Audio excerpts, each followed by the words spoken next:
So he turns around and says, "This my toot hole." Oh my God. And then points at his butt. It just cracked us up for probably a good 20 minutes. Because he just kept doing it. We would laugh, and then with like perfect comedic timing, he'd turn around again and be like, "This my toot hole." That was so good. This my toot hole.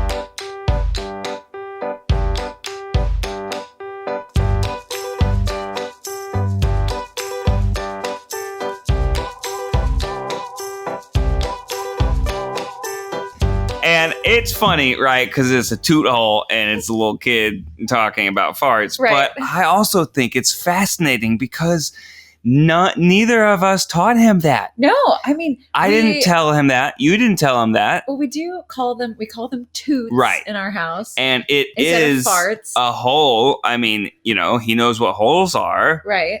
But then he just magically put 2 and 2 together one day and called it his toot hole. Right. He could have just easily called it his like bottom hole. Yeah, or his tooter scooter or his toot trumpet. I mean, it was at the same time so hilarious and also a fascinating moment of toddler brain development where he created his own word for something.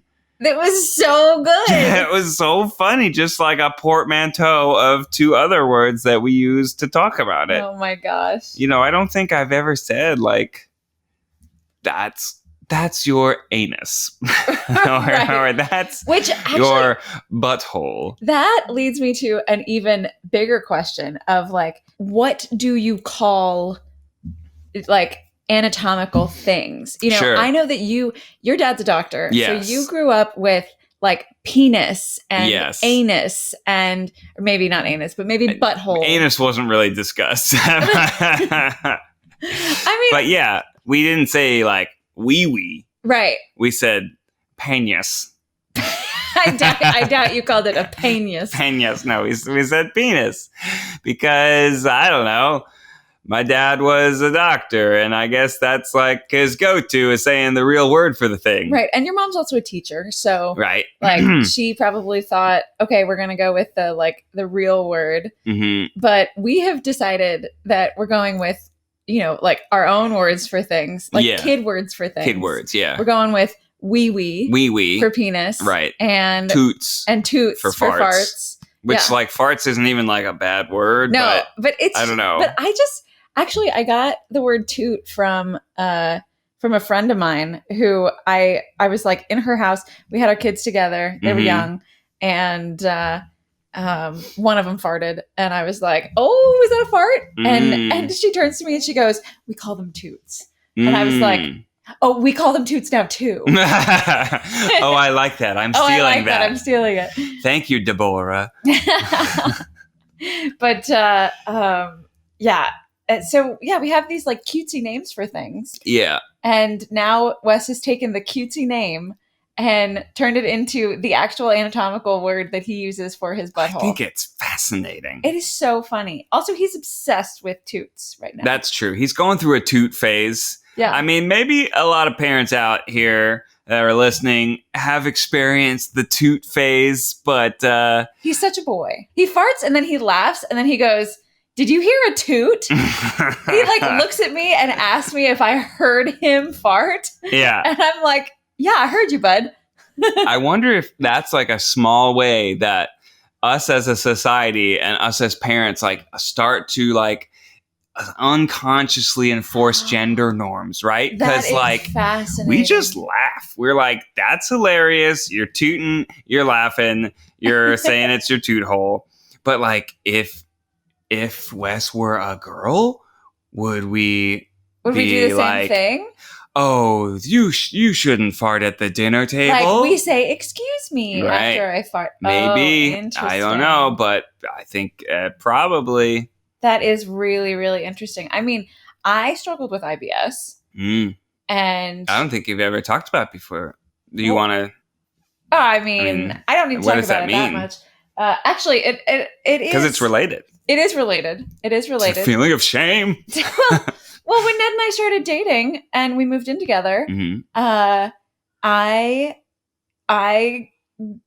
like didn't want to fart around him. Clammed up. And then I like created this disease for myself. I don't know if I would call it a disease, but yeah, I had like IBS symptoms and I had to take medication for it because I didn't want to fart around my boyfriend. Wait. You didn't have it before you met me?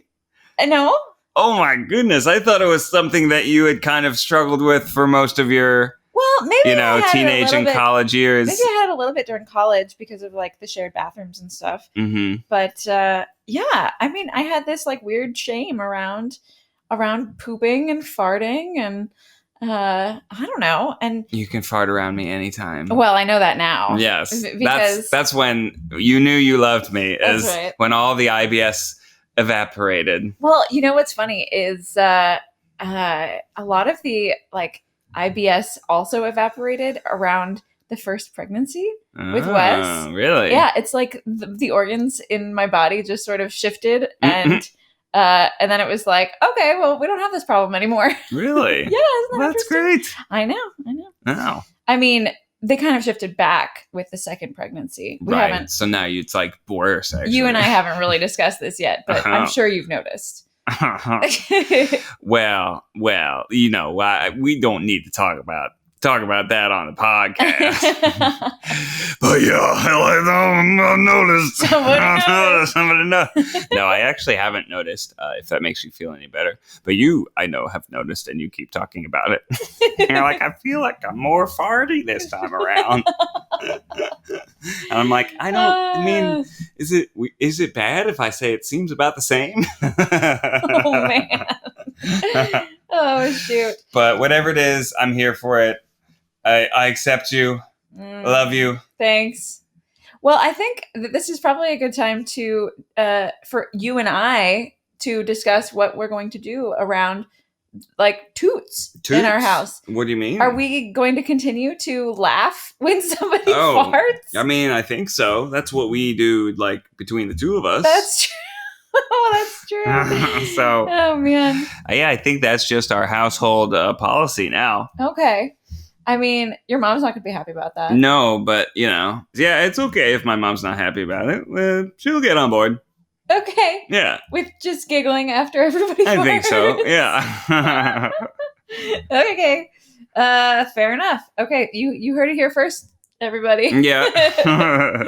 Our family laughs when you fart. Okay.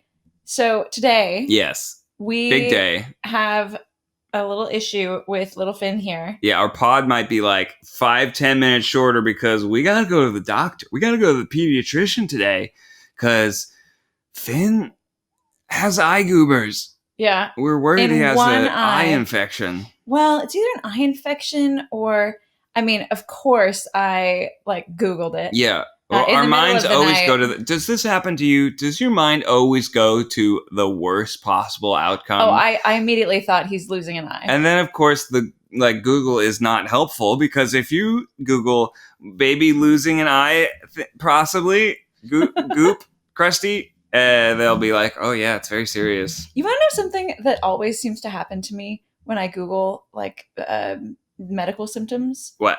So, when... Start to feel them? No. No. Okay, so you Google medical symptoms, right? Right. And then Google has this thing where it comes with these boxes that tell you what it could possibly be. Oh. And one of the boxes for me is always pregnancy. Isn't that ridiculous? Like, I Google baby has crusty eye, and it says, you might be pregnant. You might be pregnant. And I'm like, not relevant, Google. This is so not relevant. Baby, like my baby. Oh, my girl. Oh, my baby. Baby has crusty eye. Baby has crusty eye. Yeah. So Finn has a single crusty eye. It could possibly be that I'm pregnant. But no, I think it could also be like a clogged tear duct. Right. It could be, yeah. He has nothing. We doing some hot compresses. Mm-hmm. He has started getting tears recently, which is like at once the like the saddest thing you'll ever see, and also like the most exciting thing you'll ever see because it's new, But he'll get like a single tear, and you're like, "Oh my goodness! Oh my goodness!" Yeah. But yeah, I mean, what we wanted to talk about today was what do you do when your baby gets sick? How do you deal with it? How do you know when it's the right time to call the doctor? And how do you kind of deal with those feelings? How do you find a doctor? I mean, how did we find our doctor? Well, we asked our pediatrician friend. Yeah.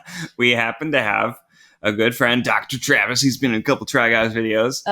Who is a pediatrician. Yes, he is a pediatrician. Knows the local scene. And so we said, do you know anybody in LA who is a good pediatrician that we could go to? Mm-hmm. And he recommended some of the graduates from CHLA. And so we found them and went to their practice. Mm-hmm. One of the things that I love about our pediatrician is that they have the advice hotline. I got connected with someone very quickly this morning. I don't know if every pediatrician has that, or if that's just something that's special to like practices that have like multiple pediatricians. Yeah. But it is the best because you seriously call the pediatrician 50 times in baby's first year. Mm-hmm. Because everything is like more scary. Right. Because they're so small. And I'm sure for some people, the advice hotline might just be your mom. Right. Of course. Yes. Which that's good too. That's great too. I mean, I suppose we could call my mom or your mom, mm-hmm. but I don't know. They'd probably be like, call your doctor. Yeah, that's true. Hi, Sleepy. Or, well, back in my day, we called Krusty's snacks. Yeah. I feel like my mom would probably just be like, put breast milk on it. Yeah. Which actually Google did tell me to put breast milk on. Oh, really? So there you go. Yeah. My mom would be like, call 911. Call 911. He has a head contusion. Take him to the emergency room. Yep. Oh, stereotypes are funny. But yeah, we are a little worried. His eyes are a little like swollen. Oh, look at him sleeping right now. I know, he's sleeping. Such a little sleeper. He sleeps through everything. Nappy boy. Hi, Bubba. Hi. So yeah, we definitely would recommend asking around. Ask your friends. Ask your friends that have kids. Who do they use for the doctor? And if they like them, what they like about them. Because, mm-hmm. There are certain things that maybe you like in a pediatrician that other people don't really like in a pediatrician. Mm-hmm. I'm actually considering switching pediatricians, not the practice, because I like the practice, but switching to a male pediatrician because we have a female pediatrician right now. And we have 2 boys, and I'm just, I'm like, as they get older, do we need a male pediatrician? That's true, because you keep seeing your pediatrician until you're like 20. Yeah. I mean, you saw your pediatrician until you were like out of college. I don't know if I went after I graduated, but certainly, yeah. I mean, it's like, I'm sure like freshman year I went to say hi, like Christmas break checkup or something, because you don't have a doctor in college. Right. It's hard to, like, there's the student health services, and that's really only if you drink too much. Oh, sounds like somebody drank too much in college. No. That never happened to me. But that was always it was called Department of Undergraduate Health. And so if someone was like looking pretty, like, oh, they were drinking a lot, they would be like, oh no, you're going to go to DUH later. Like, oh no, you're going to go to DUH. What, would they like give you an IV or something? Oh yeah, that's like if you were like, borderline alcohol poisoning. They might like pump your stomach with activated charcoal. Oh my gosh. IV, like, so it's basically a hospital. Oh yeah. Oh, yeah. Okay. Yeah. You had a hospital on campus? Well, yeah, it was a major research university. Fair enough. No, I distinctly remember, my college was very small, so we would just go to the hospital. Mm-hmm. The actual hospital. The actual hospital, yeah. Yeah.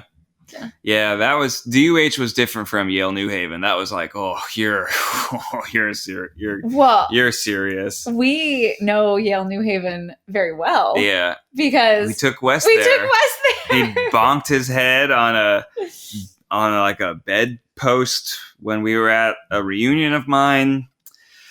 I don't know if you parents out there are like on like there's a spectrum, right? There's like a 0 to 10, like live and let live or immediate freak out. Right. And I feel do we go to the hospital or do we wait it out? We started at like a 9.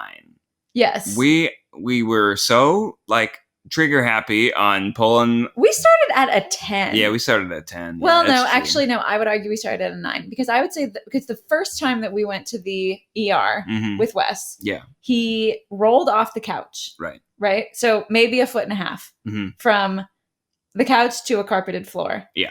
And we freaked out a little bit, but we were like, let's wait it out. Sure. And so we waited 3 hours and then we went to the hospital. Yeah. Because he was acting strange. Well, we called the doctor and she said, well, is he acting strange? And we were like, well, he's a baby. We're like, yeah. Yeah, he's definitely acting. He's crying. He tooted 3 times. He usually toots twice. He's crying like a baby. Yeah. So he's absolutely, something's wrong. Yeah. I don't know if there's an ideal place to land on that spectrum because, you know, probably most of the time, like, the kids are fine.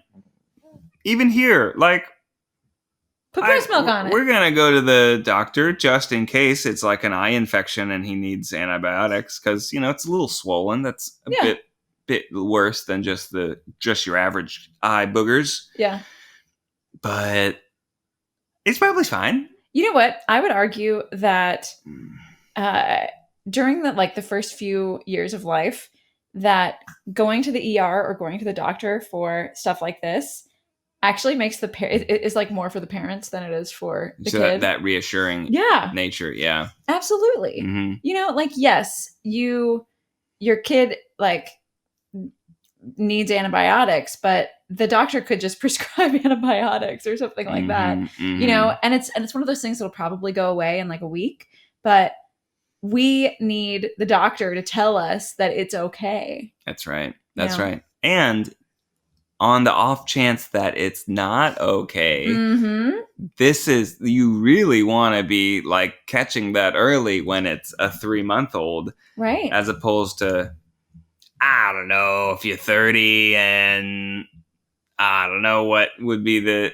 example of something that you kind of let kick around in your body that's sort of not okay, but ends up like a hernia? Maybe a hernia. Yeah. Like I kind of thought I had a hernia. I went to the doctor. They're like, you could get surgery. And I was like, hell no, I do not want to get surgery. And I'm just going to do watchful waiting. Thank you very much. Yeah. And watchful waiting and complaining. Now I feel fine. Yeah. The complaining helped. So thank you. I know. Thank you for listening. No, you're welcome. Yeah. But I mean, we are also in a position where we can go to the doctor, where it's not like, you know, a 3-hour drive to get to the hospital or something like that. Sure. You know, so or that might be $500 proposition. Right. Exactly. So that might be part of it, is that we are in a place where it's easy to do that. Yeah. But there are absolutely places where it's not easy to do that. So you kind of have to home health. You just have to kind of wait it out. Mm-hmm. Google Health. No, I do not like Google Health. I mean, it can be helpful sometimes, but it always lists all the horrible things that can go wrong. Oh, absolutely. And it just ends up making you feel more stressed out about it. Yeah. Yeah. And in the end, honestly, at the end of every one of those boxes that I was talking about, it says call your doctor. Yeah. It always has a disclaimer of like, yeah, well, but we really can't be doing Google Health. We're not that useful. Yeah. Yeah. WebMD. It is interesting though. Like once you get into sort of the like midwifery, solutions for things, things get a little bit more chill. You know, it's like putting breast milk on it actually probably does help. Like breast milk has antibacterial properties. There's a lot of cool stuff that your body does that, you know, is made to take care of babies. You know, like there's like when you're sick and your baby is sick, it like kind of makes your milk different to give to your baby. Really? Isn't that fascinating? What does it make it different? Well, I think it gives, what's it called when when you're sick and then you get like antibodies. Oh, yeah. So those antibodies pass from you to your child. Oh. Yeah. Oh. Isn't that wow. fascinating? Yeah. Okay, so our producer Rachel just chimed in about people that have tested COVID positive and Moms have that have recovered. tested Yeah, COVID positive. moms. Their breast milk changes color. Really? And you can see the antibodies from COVID in the breast milk. Like what color? Like pink? She said blues, right? Blue and green? Blue and green? Oh, that's fascinating. You know, blue and green. Breast milk. That's wild. My breast milk changes color when I take vitamins. No way. Yeah. What? Yeah. It turns a little bit greenish. Whoa. Yeah. Isn't that fascinating? Whoa. What if you eat what if you drank a bunch of orange juice? Would it turn orange? No, probably not. What if not. you ate a bunch of kale? Would it turn green? No, probably not. I think it's more like, you know how like when you take a multivitamin and then you pee? Yeah. And it's like highlighter. Bright orange, yeah. It's kind of like that, where I think that some of those vitamins kind of get transferred out.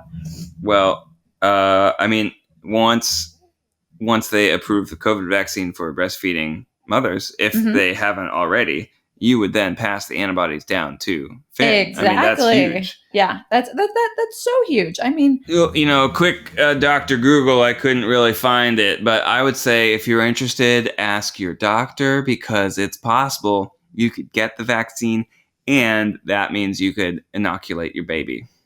Also, as huge, well. Mm-hmm. Huge. Yeah. Wow, that's so cool that you breast. I wonder if it changes colors based on your mood. Wouldn't that be fun? If you're like really happy, it's like kind of like warm and like yellowy and kind of. It's always honey. Warm. It's body temperature. Oh, sure, yeah. I mean warm in color. I see. But yes, it's always warm. Or if you're like really upset, it's just like a little bit red, and there's like little scratchy bits in it. Scratchy bits. I don't know. That would be fascinating. I mean, it does change color. Yeah. Like, it changes color based on probably, like fat content and things like that. I mean, if you looked at our freezer right now and you looked at the freezer bags, like some of them are lighter, almost like white, and other ones are like yellow. Huh. I mean, almost like bordering orange.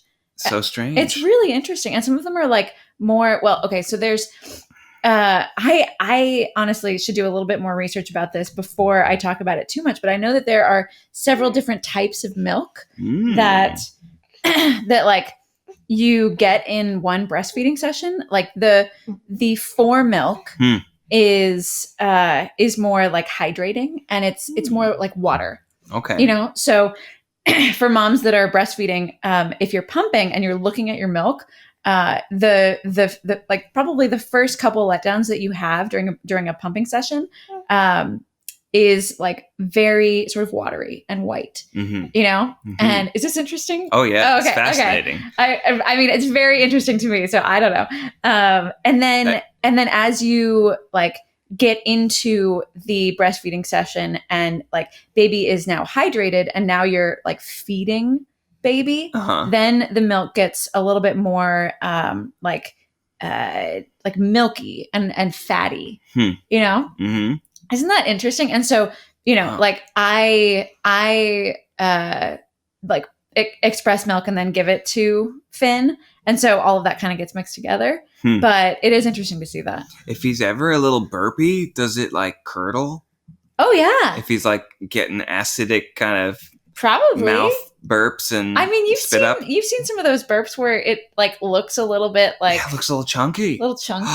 Maybe it's curdling with breast milk. It probably it's like stomach acid curdles the breast milk. Whoa. I never thought about that. We could pasteurize your breast milk. Oh my goodness. Actually, they do pasteurize breast milk. Really? Yeah. So if they give it to you in the hospital? Yeah, exactly. Remember when we were in the hospital and they asked us if we wanted to do like donor breast milk? Right. So they have to pasteurize that. Yeah. Isn't that interesting? Yeah, I know. Wow. Fascinating. Speaking of dairy, you are back on the cheese train. I am. You want to talk about how that happened? I don't know if we've talked about how in some 4-month-old, up to 4 months, babies can be very like dairy intolerant. Yeah. And have Well, we did talk slimy about poops how or I blood went. in their poops. I went off dairy. Right. But so basically, I would probably stay off dairy if I was making enough milk. Didn't like cheese so goddamn much, am I right? So much. But if I was okay, so breastfeeding update for everybody out there. Finn is real chunky and he drinks a lot of milk. He drinks like 30 ounces a day. And I am only making about 24 ounces a day. Damn. What's that? Damn. Well, Math. I mean, math. Yeah. So it doesn't add up. And so I actually created a freezer stash when he was smaller and drinking less. Because in the early days, you're still creating 24 when he was drinking like 12. Exactly. So this little one, and all of the breast milk that I have stored was from when I was eating dairy. Mm-hmm. And so if I'm, going to use the freezer milk, right, he's getting dairy milk. Yeah, and for a while you thought it was after you had stopped eating dairy. Mm-hmm. Hi. And you thought to yourself, oh no, here I'm feeding him dairy milk and he's getting upset. Then you kept feeding him milk and he was fine. Then you realized that it wasn't after you had eaten dairy. It was before you had stopped eating dairy. Oh, there he is. Buddy. Hello. Come here, mister. Hello. You hungry? You just woke up from your nap. You hungry? So we discovered that you had been feeding him freezer breast milk riddled with dairy, and he was totally fine. So now you're back on it. Yeah. How's it feel? How does the cheese treat you? Honestly, the burrata. I feel a little bit guilty because I feel like I'm still hurting him. Wow. It's just one of those. It's one of those things that I can't shake with an infant, is that anytime that your baby is like crying or struggling or, like sick in any way, you sort of blame yourself. Mm-hmm. Mm-hmm. Do you get that? Oh yeah. Yeah. It's hard. It's hard to let yourself off the hook. Yeah. Mm-hmm. So there's that. Yeah. Well, you could reframe it like, I'm sure there's a lot of good stuff in dairy that's true. I mean, you're I certainly need the calcium. Mm-hmm. Actually, thank you You're for that. welcome. That's a really good thing to say. You're giving him even more nutrients. Mm-hmm. Mm-hmm. Wes said the cutest thing the other day. Yeah. I was holding Finn, and Wes, kind of walks up and he's so gentle with him. Yeah. Like as you know. Very sweet. And I know that's not the case for all siblings, but like he comes up to Finn and he sort of gives me a look and he's like, "Can I touch him?" Mm-hmm. And I was like, "Yeah, of course you can touch him." And then he touches his face and he goes, "Finn has eyebrows." And I was like, "Yeah. Wow. Finn has eyebrows just like you and just like me." And he was like, "Huh." Like it didn't even occur to him that eyebrows were like a human thing. I don't know. Yeah. Fascinating. He always is amazed by the idea of growing bigger. When I'll say someday, he's like, Finn can't talk. And I was like, that's right. Finn doesn't talk right now, but someday he'll get bigger and he'll learn how to talk. Mm-hmm. And someday you'll get bigger and you'll be as tall as me. And he's like, wow. Huh. Yeah, I have noticed that he's been kind of talking more about time, or just like realizing his size more, mm-hmm. or like his limitations almost. Mm-hmm. He started doing this thing where I ask if I can get into his bed. Oh, yeah, because he has a twin size bed right now. And we climb into his bed to read to him. Snuggles. And so yeah, Snuggles. It's great. I mean, it's the best. And so I say, okay, can I climb into your bed? Where should I be? Do you want to lay on this side or this side? Because he's a toddler, and I give him choices because that makes him feel in control, like he has control of things. Yeah, but and he said, "Yeah, of course you can lay in my bed, Mommy. You're not going to break it." And And I was like, okay, yeah, I guess you're right, because I'm bigger than you, and so I'm not going to break this bed. But he does say that I'm going to break some things. Yeah. Like if I sit in his little chair, he's like, don't break it. Yeah. I mean, he wouldn't let me climb in his bed on vacation because he was saying that there was yellow tape. Oh, that was and precious. I was going to break it. Yeah. That's another amazing thing. Like, where did he come up with that? We've never described like A construction sites or crime scenes. Oh my God, a crime scene. Like yeah, the I caution don't think tape. he knows what that is. But it's, like, I guess they have yellow tape on construction sites. Like, maybe he's just seen it as we walk around the neighborhood. Or, I mean, he has 1,000 construction books. Yeah. So maybe there's yellow tape in one of those. I don't remember reading about, like, and it's surrounded by yellow tape, which lets people know not to go in. I don't know. He just came up with this idea of yellow tape blocking me out of his bed. Yeah. And I was sad, but also amazed. I know that it's so heart-wrenching when he, like, puts up a wall or, pretend yellow tape. Mm-hmm. Yeah. He's not even 3. He's not shutting even 3. me out of his life. Know. He's 3 going on 13. How do you parents out there deal with that feeling? Ugh. No. And then after a night of particularly hard trouble going to sleep, I remember for you, he said, is there still yellow tape? And he said, no. And he went, cut. Yeah. He said, snipped the yellow tape away. I cut the yellow tape. Yeah. And he cut a little hole in it for me to climb in. Oh. It was so cute. And it was so, like, it felt so real. Mm-hmm. He's doing this pretend thing that, I mean, he's obviously our first kid, so I've never seen it before. But I'm just amazed by the depth of his imagination and how real it is to him. I know. I mean, he can go on about getting dressed up in his fireman outfit, his pretend fireman outfit. Mm-hmm. He puts on socks, and then he puts on his boots, and then he puts on his pants, and then he puts on his suspenders, and then he puts on his jacket, and then he puts on his goggles, and then he puts on his hat, and then he takes them all off one by one. And I'm just like, who are you? Yeah.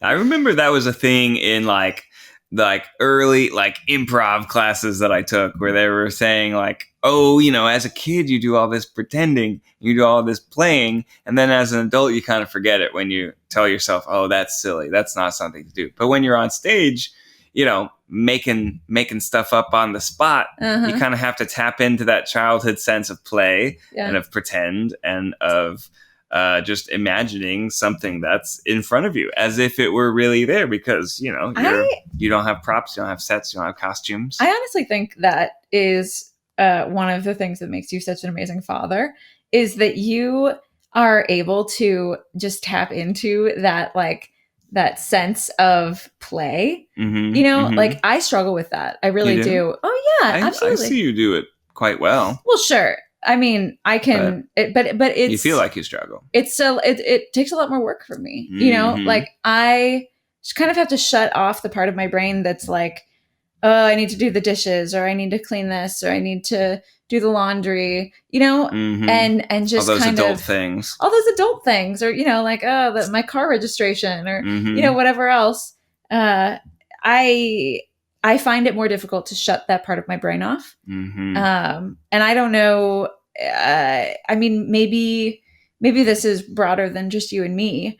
Maybe it's men and women. Maybe it's just the type of people that we are. No, I think it's really difficult. I'm sure it's hard for a lot of people out there to kind of find the childhood sense of play, and how do you leave all of your adult worries at the door when your kid just wants to run back and forth and look at a dinosaur in the closet over and over and over again? You kind of have to put it away and just be there in that dinosaur moment. Absolutely. Also, did you come up with that, or did he come up with that? He came up with that. Stop it. Yes. He's like, there's a dinosaur in the closet. He says, we're going to go look at something in the closet. I'm like, okay. I'm like, what's in there? He's like, a dinosaur. But I think it might be true that like improv classes probably helped, because I think it is like a skill and a muscle and like a... So what you're saying is improv classes prepared you for parenting? Apparently, yeah. I mean, look, improv is kind of silly, and it's silly because there's a very like, oh my God, there's a lot of lore and history and like I'm sure that people who are in those improv classes right now do not think it is silly. Exactly. That's the point. That's life. Well, it is. It is. I mean, improv is life. It is life. For people who are in Second City right now or IO. That's right. Or trying to get onto SNL or whatever else. I was gonna pivot. I was gonna say it seems silly from the outside, but when you're in it, there's deep, you're not rich world of exploration. You're not giving the first 5 years of our relationship enough credit. No. If you're saying that improv is silly. No. It's quite difficult to do, and there's a lot of training, a lot of like theories, and a lot of practice, and you can get really deep into it. And as you say, for 5 years, I mean, we did. I mean, that was my life, and improv and sketch, doing live shows in Chicago. Yeah. Doing all sorts of classes and training and rehearsals and coaching. And it's just like, over time it becomes a muscle that you get better at, kind of just dropping all of your adult BS at the door and kind of getting into a world of imagination, because nobody wants to see somebody on stage like worried about their taxes or worried about themselves looking silly or worried about doing the correct thing next. I mean, you kind of have to just go for it. That is something that I've always kind of been jealous of when I would see people on stage is that, they were able to let go of all of those feelings of, that's always something that's kept me from like performing in front of people is, I don't know, I just can't let go of of body image or, just like that fear that people won't like me. Yeah, it's really hard. And I would say I probably it's easier for me to do something performative, and like it's a lot harder for me to like say give a speech at a wedding. Really? Yeah, because part of the like trick for me is I just pretend I'm somebody else. And even in Try Guys, I mean, I use all of the like improv skills and training like every day with Try Guys, where all of a sudden camera goes on and snap, you have to be fun and performative and just like silly and allow yourself to not think too much. But I am aware of the boundary between my actual self and my like on camera self, and almost think of it as like I'm playing a character of myself, which I guess is like a layer of separation between your own like insecurities and your outward projection of yourself that helps me at least, kind of have that carefree, fearless attitude. And I probably making a speech at a wedding, you have to do the same thing. You're sort of like not the version of yourself that gets insecure. You're the version of yourself that's like super gregarious and charming, and you just kind of jump in and go for it. But it's tough. It's tough. And I think being around kids helps you tap into it more. Have you felt that has changed for you since you've been doing it more with Wes? Absolutely. Yeah. I mean, I have sort of practiced that feeling of just letting it go and just being in the moment and, kind of tapping into this toddler's world of, okay, yeah, he does see a dinosaur in the closet. Is it a mommy dinosaur or a daddy dinosaur? And oh my goodness, is this a baby dinosaur? Should we, and then he picks up the baby dinosaur, like, a little pretend baby dinosaur and is like, let's bring it back to his mommy. Yeah. I was like, oh my goodness, you are so precious. Who are you? Like, did I teach him that? I don't know. Like, does he come up with that himself? Like, in the same way that I blame myself whenever something goes wrong, should I be try to congratulate yourself? Yeah, should I be like congratulating myself when he does something adorable or sweet? I don't. Maybe I should be. Yeah. Right? Like, whenever he makes a friend or something, I'm like, I did that. I'm good at making friends too. Gets that from his mom. He gets it from his mother. Yeah. No, I honestly, I think that is I don't think that that's a very healthy way of raising kids. Some parts he's just being a kid, he's his own person experiencing his own things. Yeah, you can't, just in the way that you can't blame yourself, you can't like congratulate yourself either, because, well, I mean, you can. Mm-hmm. You can congratulate yourself for whatever you want. I mean, you got to take what you can get out there as moms and dads. I'm just so good at improvisational comedy, my God. But I would say that, like taking everything that your child does and being like that's on me. Yeah. That can't possibly be a healthy way of parenting, because you're constantly like referring things back to yourself. You have to just let your kid be themselves, mm-hmm. And Wes has such a personality right now, and it is not your personality or my personality. Yeah. It's his personality. Yeah. Cool to see. It is. I wonder what Finn's going to be like. He's a good baby. He's a good baby. He's a really good baby. He like, it was very, I mean, maybe it's because he's our second baby and we like know how to do it now, but like, he was just really easy to read. Mm-hmm. You know what he needs. Mm-hmm. He gets and like... he's so smiley now. He's so smiley He's so smiley. He just looks at you and smiles. Yeah. It's adorable. He's sleepy and he's farty and, he grunts when he needs to poop, and he's like sweet and smiley, and he doesn't sleep well, but, it's not like he doesn't try. Yeah. And he currently has eye goobers, and we have to go to the pediatrician. So thank you all for listening. Make sure to subscribe, rate us 5 stars, and write us a review. Helps other people discover the show. If you're watching on YouTube, you can see I'm rocking this gorgeous maroon hoodie set. You can get it at tryguys.com.